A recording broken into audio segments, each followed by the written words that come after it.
World news చూద్దాం. ప్రజాస్వామ్యం దేశంలో సామాన్య పౌరుడైన దేశ ప్రధానైనా ఒక్కటే. చెప్పడానికి మాటలు ఎంతో చక్కగా ఉన్న ఆచరణ రూపం దాల్చాలంటే చాలా కష్టం. అతిపెద్ద ప్రజాస్వామ్య దేశంగా చెప్పుకునే భారత్లో చట్టం అందరికీ సమానం అనేది ఒక నినాదంగానే మారిపోయిందనే విమర్శలు లేకపోలేదు. ఏదైనా విషయంలో అధికారంలో ఉన్న ముఖ్యమంత్రి ప్రధానమంత్రులను విచారించాలన్నా, వారి ఇంట్లో తనిఖీలు చేయాలన్నా అది పెద్ద సాహసమని చెప్పుకోవాలి. అయితే అమెరికాలో మాత్రం దేశ అధ్యక్షుడైన సామాన్య పౌరుడైన దర్యాప్తు సంస్థలకు ఒక్కటే. దీనికి నిదర్శనం ఇటీవల అమెరికా అధ్యక్షుడు జో బైడెన్ ఇంట్లో సోదాలు.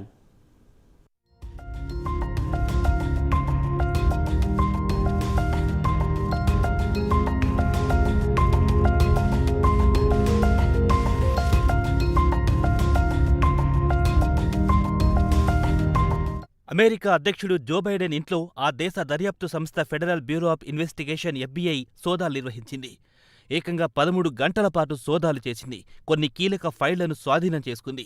అమెరికా చట్టాలకు దేశ అధ్యక్షుడైనా, సామాన్య ఉద్యోగి అయినా ఒక్కటే. కానీ భారత్లో అలా కాదు. అధికారం ఉన్న నేతలపై కన్నెత్తి కూడా చూడవు దర్యాప్తు సంస్థలు. ప్రతిపక్షాల మీద మాత్రం ఏకదాటిగా ఊపిరి తీసుకొనివ్వకుండా దాడులు జరుగుతుంటాయి. ఒక్క ఇండియా మాత్రమే కాదు, ఎన్నో దేశాల్లో ఇలాంటి ఘటనలు ఒక్కటి కూడా జరిగి ఉండవేమో. కానీ అమెరికా తీరే వేరు. దేశ అధ్యక్షుడైనా సరే ఆ ఇంట్లో దర్యాప్తు సంస్థల సోదాలు ఆగడం లేదు. పైగా సీక్రెట్ ఫైల్స్ వ్యవహారం ప్రెసిడెంట్ బైడెన్ మెడకు చుట్టుకుంటోంది. చేతిలో పవరున్నా, దేశాన్ని శాసించే అధికారం ఉన్నా, కన్నుసైగతో దర్యాప్తు సంస్థలను దారికి తెచ్చుకునే శక్తి ఉన్నా అవేమీ అక్కడ పనిచేయడం లేదు. దానికి కారణం అక్కడి చట్టాలే అని చెప్పుకోవడంలో అతిశయోక్తి కాదు.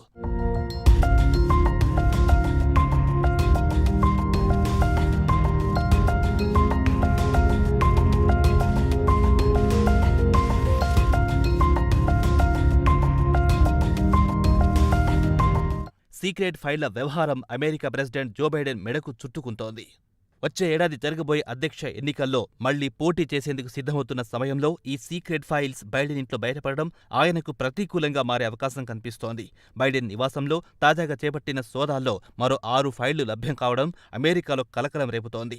విల్మింగ్టన్లోని బైడెన్ ప్రైవేట్ నివాసంలో ఫెడరల్ బ్యూరో ఆఫ్ ఇన్వెస్టిగేషన్ అధికారులు గంటల పాటు సోదాలు చేశారు. మొత్తం 6 ఫైళ్లను కనుగొన్నారు. వాటితో పాటు చేతి రాతలతో ఉన్న కొన్ని పత్రాలు దొరికినట్లుగా తెలుస్తోంది. ఆ ఫైళ్లలో కొన్ని బైడెన్ సెనేటర్గా ఉన్నప్పటివి కాగా, కొన్ని వైస్ ప్రెసిడెంట్గా పనిచేసిన కాలానికి సంబంధించినవిగా తెలుస్తోంది.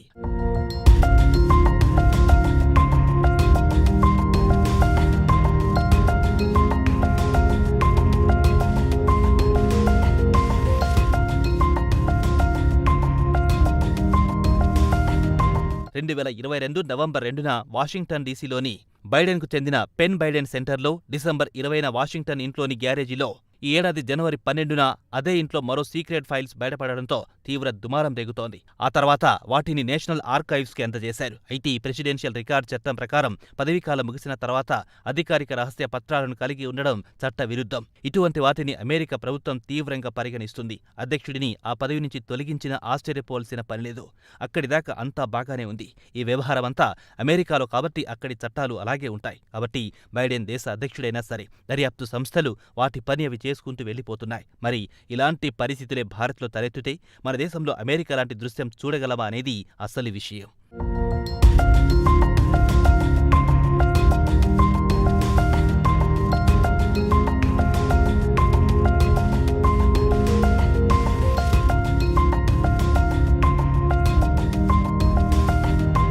ప్రజాస్వామ్య దేశంలో ఎవరు తప్పు చేసినా, ఎవరు ఆరోపణలు ఎదుర్కొంటున్నా అందుకు తగ్గ విచారణ జరగాల్సిందే, జరిపి తీరాల్సిందే. ఈ విషయంలో అమెరికా ప్రభుత్వం చాలా క్లారిటీగా ఉంది. అయితే భారత్ కూడా ప్రజాస్వామ్య దేశమే.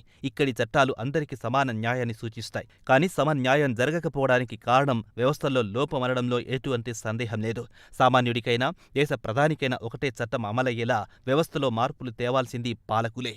మరి భారత్లో కూడా అమెరికాల చట్టాన్ని కఠినంగా అమలు చేస్తే అందరికీ సమన్యాయం అనే దానికి సార్థకత చేకూరుతుందనే వాదన ప్రజల నుంచి వినిపిస్తోంది. మరి చట్టం అందరికీ సమానమనే రోజులు భారత్లోనూ రావాలని ఆకాంక్షిద్దాం.